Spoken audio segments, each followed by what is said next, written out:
Bonsoir Émilie. Comment vous vous êtes lancé dans cette aventure avec vos amis? Ce n'est pas tous les jours qu'on se réveille et qu'on se dit je vais m'attaquer au Kilimandjaro, hein. Non, c'est sûr, mais tous les amis, tout le groupe avec lequel on est parti, on est tous passionnés de montagne. Et c'est vrai que dans cette année Covid où c'était un peu compliqué de trouver des objectifs et des endroits où partir en vacances, j'ai été contacté par un de mes amis, Benoît, avec qui je suis monté sur le Kilimandjaro.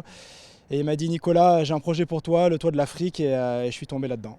Et comment vous l'avez préparé cette ascension? Alors nous, on a fait un petit peu de préparation les semaines avant. Donc de manière générale, chacun est sportif, donc c'est de l'entraînement cardio. Et les semaines avant, on est parti un petit peu sur Isola faire 3 jours de marche, donc une trentaine de kilomètres de marche. Et le week-end vraiment juste avant, on est parti sur le massif du Mont Blanc, au-dessus de Courmayeur, pour s'entraîner aux hautes altitudes. Donc on a passé 3-4 jours au-dessus de 3500 mètres d'altitude pour faire de l'effort en altitude.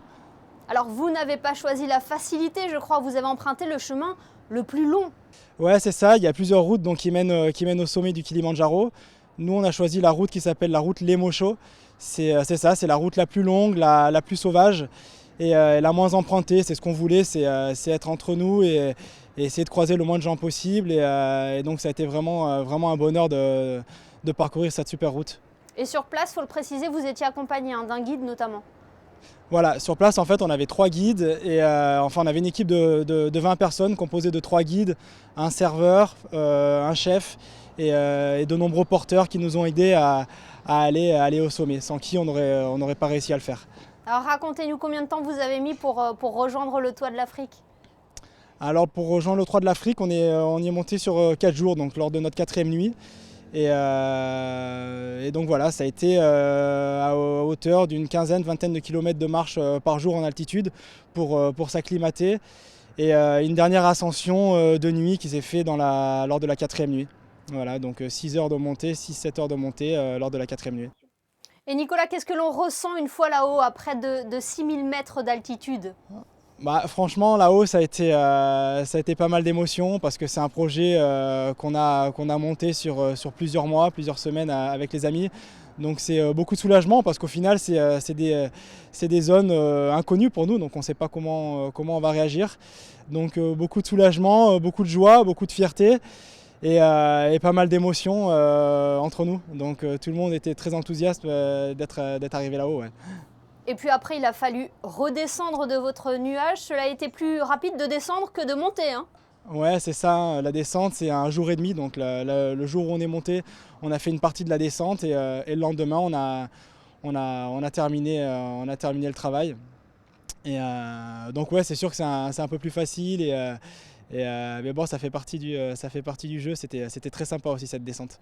Un mot, Nicolas, sur vos soutiens et une association en particulier que vous avez voulu mettre en valeur pendant votre aventure, c'est Wolfpack Sports Team, je crois.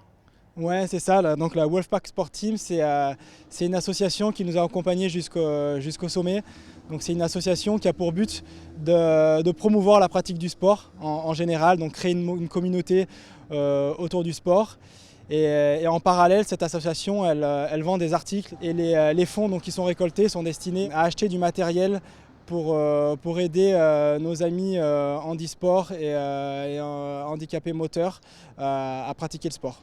Bon, maintenant que le Kilimandjaro s'est fait, est-ce que vous avez d'autres projets ensemble avec vos amis?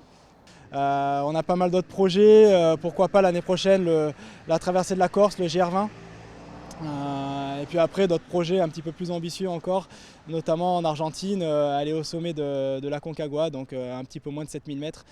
Donc ça c'est des projets à maturité qu'on est en train de mener et qu'on essaie de monter. Ouais.